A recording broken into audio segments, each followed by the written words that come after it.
100 দিনের কাজ শুরু করতে কোনো আইনি বাধা নেই। যত দ্রুত সম্ভব কাজ শুরু করতে হবে কেন্দ্রকে ফের নির্দেশ দিল কলকাতা হাইকোর্ট।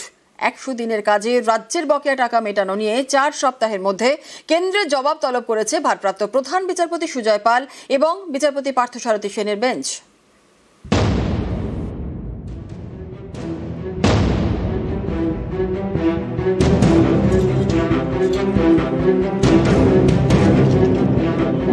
প্রথমে হাইকোর্টের নির্দেশ, সেই নির্দেশ চ্যালেঞ্জ করে সুপ্রিম কোর্টে যায় কেন্দ্র।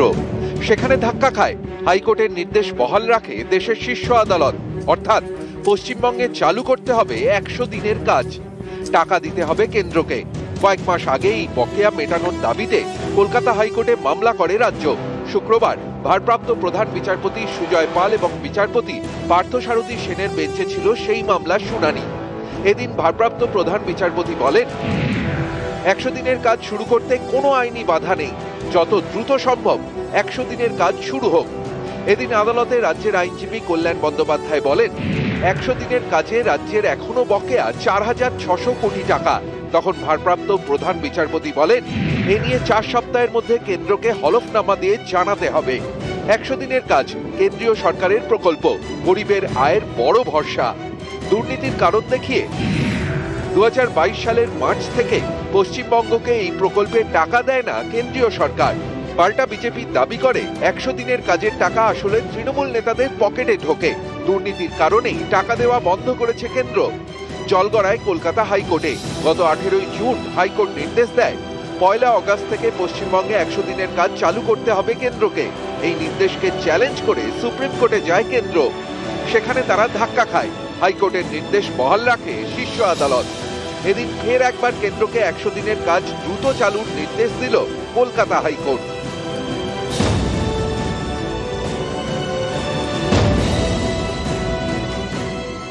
কোর্টেও হেরেছেন, কোর্টেও হেরেছেন, আবারও তাই হয়েছে। আর কত करारा जवाब थप्पड़ कितना मिलेगा, कितना थप्पड़ खाएंगे?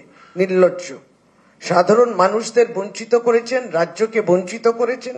আর কত নির্দেশ দরকার? চোখে আঙুল দিয়ে দেখিয়ে দিচ্ছি আপনারা ভুল করেছেন কেন্দ্রীয় সরকার।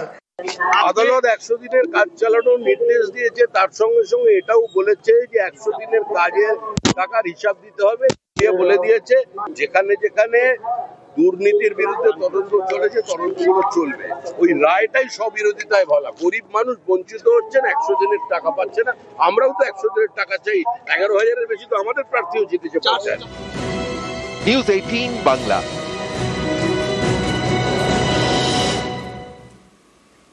দুই রোগীর নাম এক। নমিতা, এক নমিতার জন্য রক্ত আর এক নমিতার শরীরে। যাকে রক্ত দেওয়া হয় 1 সপ্তাহের মধ্যেই সেই মহিলার মৃত্যু। বর্ধমান মেডিকেলে চাঞ্চল্যকর অভিযোগ। চিকিৎসায় গাফিলতির অভিযোগে সরব মৃতের পরিবার। কমিটি গড়ে তদন্তের আশ্বাস সুপেরের। রিপোর্ট তলব স্বাস্থ্য দফতরের।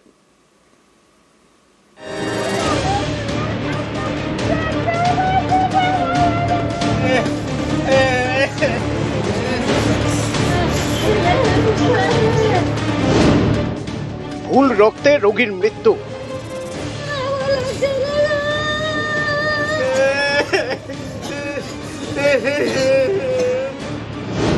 বর্ধমান মেডিকেলে 2 রোগী, নমিতা মাঝি, নমিতা বাগদি। নমিতা মাঝির রক্তের দরকার পড়েছিল। অভিযোগ, তার জন্য আনা রক্ত দেওয়া হয় নমিতা বাগদিকে। পরিবারের দাবি, এর জেরেই কয়েকদিন পরে নমিতা বাগদি মারা যান।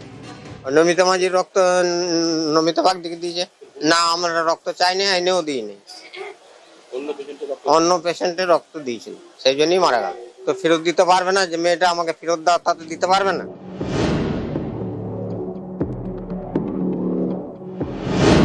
নমিতা মাঝির বাড়ি পূর্ব বর্ধমানের ভাতারে। রক্তাল্পতা নিয়ে গত শনিবার ভর্তি হন বর্ধমান মেডিকেলে। হাসপাতালের নতুন বিল্ডিং এর 3 তলার মহিলা বিভাগে তার চিকিৎসা চলছিল।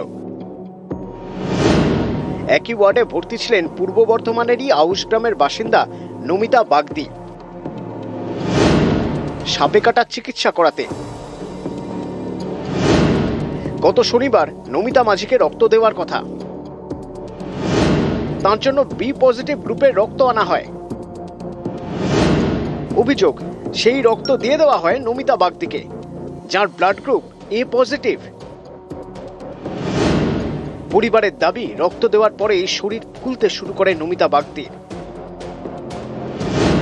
তাকে আইসিইউতে ভর্তি করা হয়। শুক্রবার ভোরে তার মৃত্যু হয়।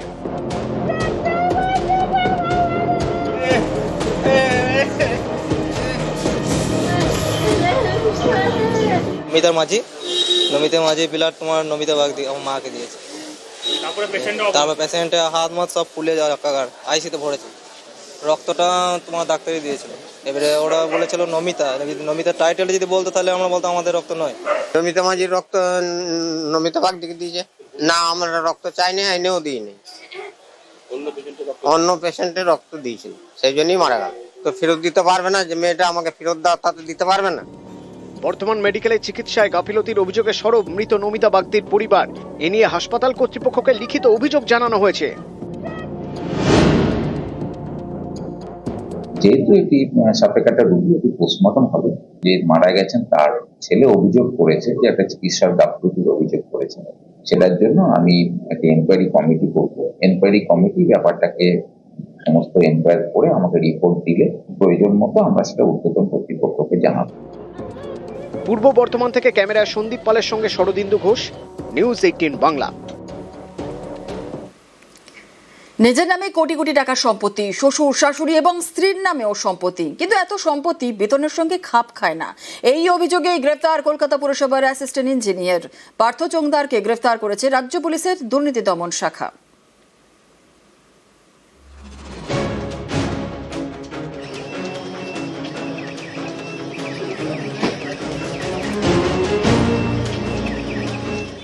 কলকাতা পুরসভার অ্যাসিস্ট্যান্ট ইঞ্জিনিয়ার পার্থ চোংদার আয় বহির্ভূত সম্পত্তি থাকার অভিযোগে পুলিশের জালে। পুলিশের দাবি, কলকাতা পুরসভার অ্যাসিস্ট্যান্ট ইঞ্জিনিয়ার পার্থ চোংদারের বছরে বেতন প্রায় 14 লক্ষ টাকা। এদিকে মাত্র কয়েক বছরেই তার সম্পত্তির পরিমাণ প্রায় 5,86,00,000 টাকা। অভিযোগ, অ্যাসিস্ট্যান্ট ইঞ্জিনিয়ারের আয়ের সঙ্গে তার সম্পত্তির পরিমাণ খাপ খায় না। কলকাতা পুরসভার এই অ্যাসিস্ট্যান্ট ইঞ্জিনিয়ারের বিরুদ্ধে নানা দুর্নীতির অভিযোগ। বৃহস্পতিবার তাকে গ্রেফতার করে রাজ্য পুলিশের দুর্নীতি দমন শাখা। ওর এগেইনস্টে ডিপিও হয়েছিল, সাসপেন্ড হয়েছিল। যেহেতু কলকাতার বাইরে ফ্ল্যাট কিনেছে এবং সেটা কলকাতা কর্পোরেশন থেকে পারমিশন না নিয়ে কিনেছে, সেই জন্য এটা তারপর ওদের যে ভিজিলেন্স আছে তারা, যেহেতু এটা বাইরে ছিল আমাদের কলকাতা, মানে আমার কর্পোরেশনের ভিজিলেন্স এখতিয়ারের বাইরে, তাই ওখানে পাঠানো হয়েছিল। ওরা এটা ভিজিলেন্স করে দেখেছে যে ইট ইজ অফেন্সিভ, মানে অন্যায়, তাই ওকে অ্যারেস্ট করেছে। 5 কোটি টাকার ওপরে আমরা পেয়েছি 5,86,21,199। পর্বত সমান দুর্নীতি। এটা 7 দিনের কাস্টাডি আমরা চেয়েছিলাম, পুলিশ কাস্টাডি। আমরা ডেফিনিট যে আমরা আরো কিছু বার করতে পারবো। কলকাতা পুরসভার টালা পাম্পিং এবং প্ল্যানিং টাউন বিভাগের অ্যাসিস্ট্যান্ট ইঞ্জিনিয়ার পদে ছিলেন পার্থ চোংদার। পুলিশের দাবি, বছর খানেক আগে তার বিরুদ্ধে আয় বহির্ভূত সম্পত্তি নিয়ে অভিযোগ জমা পড়ে। তদন্তে নামে রাজ্য পুলিশের দুর্নীতি দমন শাখা। পার্থ চোংদারের সম্পত্তির বহর দেখে তাকে হিসেব জমা দিতে বলা হয়, কিন্তু তিনি তা দিতে পারেননি। এরপর বৃহস্পতিবার তাকে গ্রেফতার করা হয়। তদন্তকারীদের দাবি, পার্থ চোংদারের নামে রাষ্ট্রায়ত্ত ব্যাংকে 28 লক্ষ টাকার ফিক্সড ডিপোজিট রয়েছে। একাধিক বেসরকারি অ্যাকাউন্টে রয়েছে মোট 25 থেকে 30 লক্ষ টাকা। ব্যাংকের লকারে রয়েছে প্রায় 735 গ্রামের সোনা। বীরভূমের বোলপুরে বাংলো রয়েছে, যার বাজার মূল্য প্রায় 36 লক্ষ টাকা। কলকাতা সহ বিভিন্ন জায়গায় রয়েছে 6টি ফ্ল্যাট। অভিযোগ, শ্বশুর শাশুড়ির নামে ব্যাংক অ্যাকাউন্ট খুলে তাতে জমা করেছেন প্রায় 1 কোটি টাকা। স্ত্রীর নামে রিয়েল এস্টেট কোম্পানি খুলে লক্ষ লক্ষ টাকা বিনিয়োগেরও অভিযোগ। একাধিকবার ইউরোপ, মালয়েশিয়া, ব্যাংকক ট্যুর করেছে। 1/1/17 থেকে 9/8/23 এই সময়ের মধ্যে ওনার স্যালারিটা ছিল 56 লাখ সামথিং, কিন্তু দেখা গেল অ্যাপার্ট ফ্রম স্যালারি, শুধু স্যালারি উনি বিভিন্ন অ্যাকাউন্টে সেখানে প্রায় 98 লাখসের ওপর উনি কিন্তু ডিপোজিট করেছেন অ্যাপার্ট ফ্রম স্যালারি। একজন সরকারি অফিসার হয়ে উনি উইদাউট গেটিং এনি পারমিশন উনি কিন্তু একটা শেয়ার হোল্ডার একটা কোম্পানিতে নিজেকে ইনভলভ করেছেন। আমরা যে 7 দিনের পিসি চেয়েছিলাম লার্নেড কোর্ট সব শুনে 7 দিনের পিসি দিয়েছিলেন, 14 তারিখ অব্দি পিসি। কোথা থেকে এলো এত টাকা? যেখানে একজন অ্যাসিস্ট্যান্ট ইঞ্জিনিয়ার পদে কর্মরত এই পার্থ চোংদার, যার বছরে বেতন 14 লাখ, সেখানে তার অ্যাকাউন্টেই 1 বছর জমা পড়েছে কোটি টাকা। সেই টাকা উৎস সন্ধানেই নিজেদের হেফাজতে নিয়ে জেরা করতে চাইছে দুর্নীতি দমন শাখা। ক্যামেরায় সৌমেনের সঙ্গে অমিত, নিউজ 18 বাংলা, কলকাতা।